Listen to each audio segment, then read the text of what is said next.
दर्शक बंधु आगक आसूची 2024 मसीहा 2024 मसीह एक महामारी आसीबो बोली मालिकार आलोचना करा जाउची।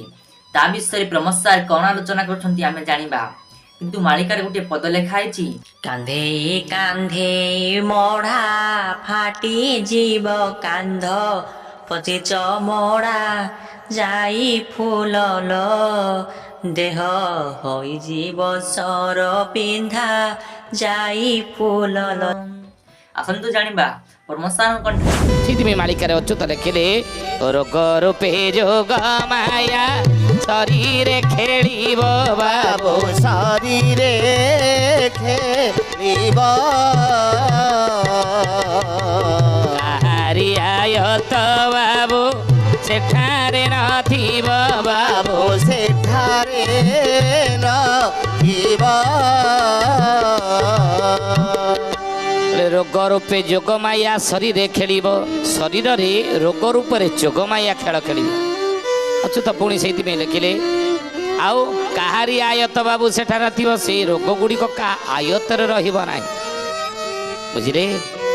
से मालिकार नाम है कौन ना अच्युतानंद महापुरुष लिखिले चकड़ा मडाण रे कौन कहले गदम औषधि करबनी कार्य माड़ी आसीब से रोग बौड़लो माड़ी आसीब से रोग काले जानिब अणप दिन रे पृथ्वी के प्रलय जुग जय जगन्नाथ जय जगन्नाथ जय जगन्नाथ जय जगन्नाथ।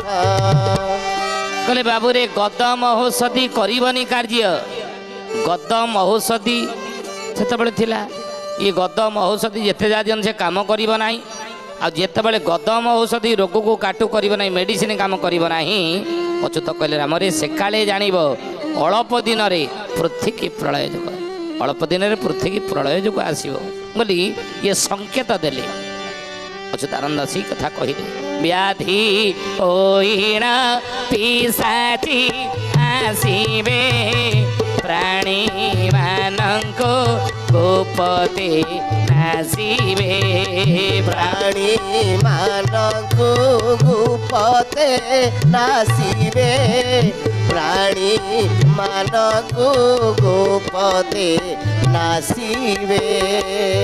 बोले व्याधि होइण पिशाची आसीबे से पिशाची माने चंडी चामुंडा माने व्याधि करे रोग होइके आसीबे व्याधि होइण पिशाची आसीबे प्राणी मानक गुप्तते नासिबे गुप्तरे प्राणी मान शरीर में प्रवेश करेंगे आम रोग भाव में जाना तेणु से गुप्त रोग रूप से आसिले नुई मालिकार अति सरल भाषा आम बुझाऊ महापुरुष कहले बाबू पृथ्वी होई बजे होली स्वान श्रृगाल करुथी बेकड़ी स्वान श्रृगाल करुथी बेकड़ी स्वान श्रृगाल करुथी बेकड़ी। पृथ्वी होई बजे हाल होली स्वान श्रृगाल करुथिबे जे कड़ी स्वान कहले कुकुर श्रृगाल कहले बिलुआ ये माने कड़ी करिवे सेति बेले बोली अच्युतानंद महापुरुष मालिकार लिखिले बोली महापुरुष अच्युतानंद जी की सधैयानी आमे आलोचना करुले ये विषय आज अध्याय कौन आलोचना करुले ना शिष्य रामचंद्र पचारतने गुरुदेव आपण कहिचंती जे रोग रूप चंडी चामुंडा माने देवी माने मनीष शरीर में प्रवेश करिवे नहीं से देवी माने मनीष शरीर रोग रूप में प्रवेश करिवे केते बेले कौ समय रे लिखिछथि महापुरुष आज मालिका वचन ये विषय में आलोचना करुचे बोले पृथ्वी होई बजे हाल होली सेतबेले स्वान श्रृगाल करुथिबे जे कड़ी कुकुर बिलुआ माने कड़ी करिवे कौन पाई अच्युतानंद जाई फूल मालिकार लिखिले बोले बाबू रे आज जे बोही बसब काली की से कहा कांधे बसीब जाई फूललो कड़ी से सजे प्रहर जाई फूललो से कड़ी से सजे प्रहर जाई फूललो कड़ी से सजे प्रहर जाई ଯାଇ ଫୁଲଲୋ। ତେଣୁ ସେ ରୋଗ ବ୍ୟାଧି କିଛି ଦିନ ତଳେ କରୋନା ମହାମାରୀ ହେଇ ଘଟିଗଲା, ଅନେକ ଲୋକ ମଲେ, କିନ୍ତୁ ମହାପୁରୁଷ ଟେଲର ଫିଲ୍ମ ପଡ଼ିନି। ମୀନ ଶନି ଯୋଗ ହେବ, ମୀନ ଶନି ବେଳରେ ଆହୁରି ରୋଗ ବ୍ୟାପିଯିବ। ରୋଗ ରୂପେ ଯୋଗମାୟା ଶରୀରରେ ପ୍ରବେଶ କରିବେ। 64 ପ୍ରକାର ରୋଗ ସମସ୍ତଙ୍କ ଭିତରେ ପ୍ରବେଶ କରିବେ ବୋଲି ମାଳିକାରେ ଲେଖା ଅଛି। ଆମେ ଆଲୋଚନା କରିଛେ କଥା। 64 ପ୍ରକାର ରୋଗ ସଂସାରରେ ଘୁରି ବୁଲିବ, ବୁଝିଲେ। ମେଡିସିନ କାମ କରିବ ନାହିଁ। ଆଉ କାନ୍ଧେଇ କାନ୍ଧେଇ ମଢ଼ା ଫାଟି ଯିବ କାନ୍ଧ ପଚି ଚମଡ଼ା ଯାଇ ଫୁଲଲୋ। ଦେହ ହୋଇଯିବ ସର ପୀଡ଼ା ଯାଇ ଫୁଲଲୋ। ଦେହ ହୋଇଯିବ ସର ପୀଡ଼ା ଯାଇ ଫୁଲଲୋ। ହୋଇଯିବ ସର ପୀଡ଼ା ଯାଇ ଫୁଲଲୋ। କହିଲେ କାନ୍ଧେଇ କାନ୍ଧେଇ ମଡ଼ା ଫାଟି ଯିବ କାନ୍ଧ ପଚି ଚମଡ଼ା। କହିଲେ କାନ୍ଧେଇ କାନ୍ଧେଇକି ମଡ଼ା, ଏ କାନ୍ଧ ମଧ୍ୟ ଫାଟିଯିବ, ଚମଡ଼ା ଗୁଡ଼ିକ ପଚିକିରି ଦେହ ହୋଇଯିବ ସରପୀଡ଼ା। ରୋଗ ବ୍ୟାଧି ଫଳରେ ଆଗକୁ ଅଛି ହେବ 24ରୁ 27 ମସିହା ମୀନ ରାଶିରେ ଶନି ଥିବେ। ଆପଣ ଦେଖିବେ କିଭଳି ପରିସ୍ଥିତି। ଭୟ ଦେଖେଇବା ପାଇଁ ଆମେ କହୁନୁ, ଡରିବା ପାଇଁ କ'ଣ କହୁଛୁ ନା। ମାଳିକା ବଚନ ରହିବ, ମାଳିକାରେ ମହାପୁରୁଷ କହିଛନ୍ତି, କିନ୍ତୁ ତା ପାଇଁ ରକ୍ଷା ପାଇବା ପାଇଁ ମଧ୍ୟ ଉପାୟ କହିଛନ୍ତି। ଧର୍ମ ରକ୍ଷତି ରକ୍ଷିତ ଧର୍ମ ବାଟରେ ରୁହ। ତେଣୁ ରୋଗ ରୂପରେ ଅଚ୍ୟୁତାନନ୍ଦ ମହାପୁରୁଷ କହିଲେ ଶରୀରରେ ପ୍ରବେଶ କରିବେ ଯୋଗ ମାୟାଙ୍କର ଶକ୍ତି। ନାଇଁ ପୃଥିବୀ ହୋଇବ ଯେ ହାଳଉଳି, ଶ୍ୱାନ ଶୃଗାଳ କରୁଥିବେ କଳି। ଶ୍ୱାନ ଶୃଗାଳ ହୋଇବେ ଏକତ୍ର, ଇନ୍ଦ୍ର ଭରସା କରିବ ରକତ। ଇନ୍ଦ୍ର ଭରସା କରିବ ରକତ। ଇନ୍ଦ୍ର ଭରସା କରିବ ରକତ। କହିଲେ ବାବୁରେ ପୃଥିବୀ ହୋଇବେ କ'ଣ ହେବ? ଶ୍ୱାନ ଶୃଗାଳ ହୋଇବେ ଏକତ୍ର, ଆଉ ଇନ୍ଦ୍ର ଭରସା କରିବ ରକତ। ଶ୍ୱାନ ଶୃଗାଳ ଏକତ୍ର ହେବେ, ଇନ୍ଦ୍ର ରକ୍ତ ବର୍ଷା କରିବ ବୋଲି ମାଳିକାରେ ଲେଖା ଅଛି। ଅର୍ଥାତ୍ ଜଳବୃଷ୍ଟି ଇନ୍ଦ୍ର କରିବେ ନାହିଁ, ରକ୍ତ ବୃଷ୍ଟି କରିବେ। ପୃଥିବୀ ନିର୍ବିଜ୍ୟା ହେବ। ବ୍ୟାସ ଲେଖିଛନ୍ତି ଏ କଥା। ନିର୍ବିଜ୍ୟା ପୃଥିବୀ ନିରୋଷଧି ରସା, ନିଚା ମହତ କଥା।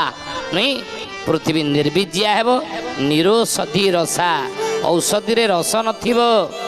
ନିରୋଷଧି ରସା, ଔଷଧ କାମ ଦେବ ନାହିଁ, ମେଡିସିନ କାମ ଦେବ ନାହିଁ। ଆଗକୁ ସମୟ ଆସୁଛି, ଅପେକ୍ଷା କରନ୍ତୁ। କହିଲେ ହେବ ଅତିଶୟ ଘୋର ବ୍ୟାଧି ଭୟ, କେ କାହା ଘର ନ ଯିବ। ଶମଶାନ ମାନ ଗୃହ ଯେ ହୋଇବ, ପଡ଼ିଥିବ ଠାବ ଠାବ। ଆଉ ପଡ଼ିଥିବ ଠାବ ଠାବ ହେ ସୁଜନେ, ପଡ଼ିଥିବ ଠାବ ଠାବ। ପଡ଼ିଥିବ ଠାବ ଠାବ ହେ ସୁଜନେ, ପଡ଼ିଥିବ ଠାବ ଠାବ। ହେବ ଅତିଶୟ ମହାବ୍ୟାଧି ଭୟ, କେ କାହା ଘର ନ ଯିବ। କରୋନା ବେଳେ କେ କାହା ଘର ଯାଉଥିଲେ ନା, ଆଗକୁ ସେଇଭଳି ପରିସ୍ଥିତି ଆସିବ ବୋଲି ମହାପୁରୁଷ କହିଛନ୍ତି। 24ରୁ 27 ମସିହା ଭିତରେ ଆଉ ଗୋଟେ ପରିସ୍ଥିତି ସେଇଭଳି ଆସିବ, କେହି କାହା ଘର ଯିବ ନାହିଁ। ଆଉ ସେତେବେଳେ ଶମଶାନ ମାନ ପୃଥିବୀ ହୋଇବ, ପଡ଼ିଥିବ ଠାବ ଠାବ। ଯୁଆଡ଼େ ଦେଖିବେ ଆପଣ ମଶାଣୀ। ମହାପୁରୁଷ ଲେଖିଛନ୍ତି ଏ କଥା। ତେଣୁ ହେ ଜ୍ଞାନୀ ଗୁଣୀ ମଣ୍ଡଳୀ ସତୀ ଜାଣି ଅଚ୍ୟୁତାନନ୍ଦ ମହାପୁରୁଷ ସତର୍କ ବାଣୀ କଲେ, ଆଗକୁ ଏଇଭଳି ପରିସ୍ଥିତି ଆହୁରି ରୋଗ ବ୍ୟାଧି ଜୋରେ ଆସିବ। କହିଲେ ଉଆସ ସୁଦର୍ଶନକୁ ଉହାଡ଼ି ଭୁକ୍ତି ଭକ୍ତକୁ। ଉଆସ ନିଶିରେ ଚନ୍ଦ୍ରମା ଉଦୟ, ଉଆସ ନିଶିରେ ଚନ୍ଦ୍ରମା ଉଦୟ। ଚାହିଁଥା ସେହି ବେଳକୁ, ଚାହିଁଥା ସେହି ବେଳକୁ। ଅଚ୍ୟୁତାନନ୍ଦ ମହାପୁରୁଷ କହିଲେ କେମିତି ଉଦ୍ଧାର ପାଇବୁ ରାମରେ ଏ ଘୋର ବିପଦରୁ? ନା ଉହାଡ଼ ସୁଦର୍ଶନକୁ, ଉହାଡ଼ ସୁଦର୍ଶନକୁ। ସେଇ ସୁଦର୍ଶନ ଚକ୍ର ପ୍ରଭୁ ଉହାଡ଼ କରିଦେବେ। ସେ ପ୍ରଭୁଙ୍କୁ ଭଜନ କରୁଥା, ଜଣାର କରୁଥା। ରଖିଲେ ରଖ ଜଗନ୍ନାଥ ଆଉ ନାହିଁ ରଖନ୍ତା ତୁମ୍ଭେ ନ ରଖିଲେ ଭାସିଲି ଶୁଣି ହୁଅ ଚିନ୍ତା। ସେ ଜଗତର ନାଥ ଜଗନ୍ନାଥକୁ ଡାକରେ ବାବା ସୁଦର୍ଶନ ଚକ୍ରକୁ ଉହାଡ଼ କରିଦେବେ। ମହାପୁରୁଷ ଅଚ୍ୟୁତାନନ୍ଦ ଯେ କି ଜ୍ଞାନୀ ଗୁଡ଼ି ମଣ୍ଡଳୀ ସୁଥିଆରେ ଆଲୋଚନା କରୁଥିଲେ ଏଇ ବିଷୟ ଯେ ଶିଷ୍ୟ ରାମଚନ୍ଦ୍ର ପଚାରିଥିଲେ ଗୁରୁଦେବ ଆପଣ କହୁଛନ୍ତି ରୋଗ ରୂପରେ ଯୋଗମାୟା ମାନେ କଳିଯୁଗରେ ମଣିଷ ଶରୀରରେ ପ୍ରବେଶ କରିବେ, ସେ କିଭଳି ଭାବରେ ମଣିଷ ଶରୀରରେ ପ୍ରବେଶ କରିବେ ରୋଗ ରୂପରେ ସେଇ କଥା ଟିକେ ବୁଝେଇ କୁହନ୍ତୁ। ମହାପୁରୁଷ ବୁଝାଉଛନ୍ତି ରକ୍ଷା ପାଇବାର ଉପାୟ କ'ଣ କୁହନ୍ତୁ। ମହାପୁରୁଷ ବତେଇଛନ୍ତି ବାବୁରେ ଚାହିଁଥାବାର ଗୋପାଳ ଚମକ ହେବ ଚହଳ ଚିତା ପ୍ରାୟ ଅଗ୍ନି ଜଳିବ ସେ କାଳେ ଚିତା ପ୍ରାୟ ଅଗ୍ନି ଜଳିବ ସେ କାଳେ ନ ରହିବ ଥଳ ଗୁଣ ନ ରହିବ ଥଳ ଗୁଣ।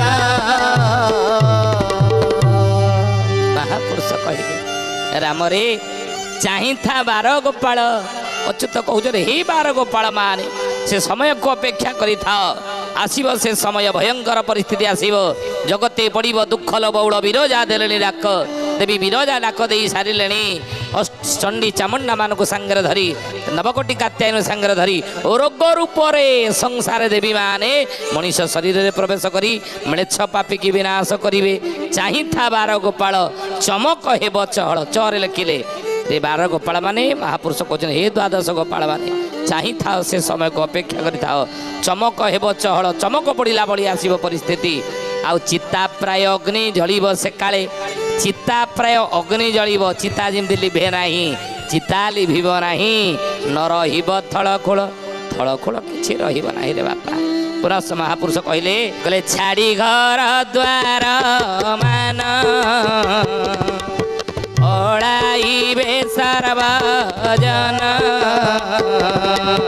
ଛନକା ହୋଇବେ ଧନୀ ମାନି ଜ୍ଞାନୀ ଛନକା ହୋଇବେ ଧନୀ ମାନି ଜ୍ଞାନୀ ଛାଡ଼ି ନିଜ ନିଜ କର୍ମ ସେ ଯେ ଛାଡ଼ି ନିଜ ନିଜ କର୍ମ।